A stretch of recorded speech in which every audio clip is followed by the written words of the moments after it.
Welcome. Today we're tackling one of the biggest challenges every investor faces. How do you take this mountain of financial data, all these numbers and ratios, and turn it into a clear, simple picture that actually helps you make a decision? Well, let's get right into it. So, picture this. You've done your homework. You found two companies. They're in the same industry and they both look pretty good on the surface. So, how do you pick the real winner? Which one is the better investment? It's a classic problem and it can be paralyzing. Now, it's so tempting to look for that one magic metric, right? That single perfect number that'll just give you the answer.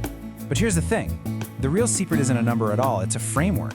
It's about having a structured process to look at a company from all the important angles. And that is exactly what we are going to build today. First, we'll talk about why moving from random ratios to a real framework is so important. Then, we'll walk through our 4-step company health check. We're going to check the vital signs, follow the cash, look at the price tag, and then make our final diagnosis. And to wrap it all up, we'll see how this whole thing connects back to your personal style. So let's start right there. We're moving away from just looking at individual numbers in a vacuum, and instead building a complete integrated view of a business. I want you to think of this process like a doctor's visit for a company. Seriously. In step 1, we assess its overall health, its quality. In step 2, we check its circulatory system. Is cash actually flowing? Step 3, we analyze the cost of treatment. You know, the valuation. Is it a good deal? And finally, step 4 is where we put it all together, compare it to its peers, and make our final decision. This is how you turn chaos into clarity. So let's jump right into step 1, checking the vital signs. This is all about figuring out just how strong and efficient a company truly is at its core. These metrics right here, they're basically the company's heart rate, its blood pressure. Things like return on equity, return on assets, and especially return on invested capital. They tell us how good the management team is at taking money and turning it into more money, into profits. And here's the key. When you see these numbers are consistently high and stable, especially compared to rivals, that's a huge clue that you're looking at a well-run machine. And let's zoom in on ROIC for just a second, because this one is so important. It measures how well a company is using all its capital, its own money, and any money it has borrowed to make a profit. A consistently high ROIC is often the clearest sign that a company has a real, durable competitive advantage. You know, that special something, that secret sauce, that keeps competitors at bay. All right, so the company's vitals look strong. That's great. But we need to make sure it has a healthy circulatory system. And for that, we move to step 2. We have to follow the cash. You see, a company can report massive profits on paper, but if that profit isn't actually turning into cold, hard cash in the bank, well, that is a major red flag. So we start by looking at gross margin to see if the core business is profitable. But then, and this is critical, we use the operating cash flow to sales ratio to make sure those sales are actually becoming cash. I like to call this ratio the reality check. It just cuts through all the accounting noise and gets to the simple truth. Is this business a cash machine or not?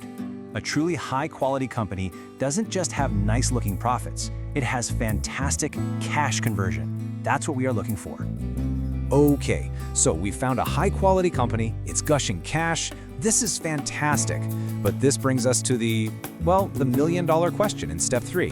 What's the price tag? What's it going to cost us? Because remember, a wonderful company can be a terrible investment if you pay too much for it. So we need valuation tools like free cash flow yield or the PEG ratio.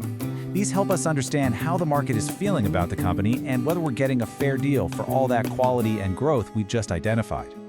And I love the free cash flow yield because it's so direct. It answers a really simple but powerful question. For every dollar I invest in a share of this stock, how much actual cash is the business generating for me? Obviously, a higher yield is usually better. It means you're getting more cash generating power for your money. It's a brilliant way to think about price.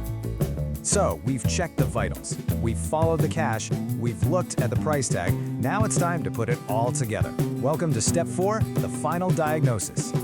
And this quote really gets to the heart of the entire strategy. Our goal is not just to find the absolute highest quality company, and it's not just to find the absolute cheapest stock. The real magic happens when we find a great combination of the two. That's the sweet spot we're always hunting for. And this matrix is the perfect way to visualize that decision. I mean, look, the top left, that's the dream, a fantastic company at a great price. The bottom right, that's the one to avoid, a so-so company that's way overpriced. But those other two boxes, that's where the interesting decisions are made. Do you pay up for that amazing high-quality business, or do you grab that potential bargain, a decent company that's just really cheap? And that is the crucial point right there. No stock is ever perfect. This framework isn't some magic formula that spits out a buy or sell answer. What it does, and this is so powerful, is it makes the trade-off you're making crystal clear. You now know exactly what you're getting and what you're giving up. Which leads us perfectly into our final section.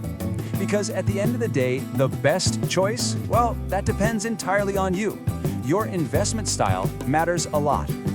Just look at these two investors. They're looking at the exact same data from our framework.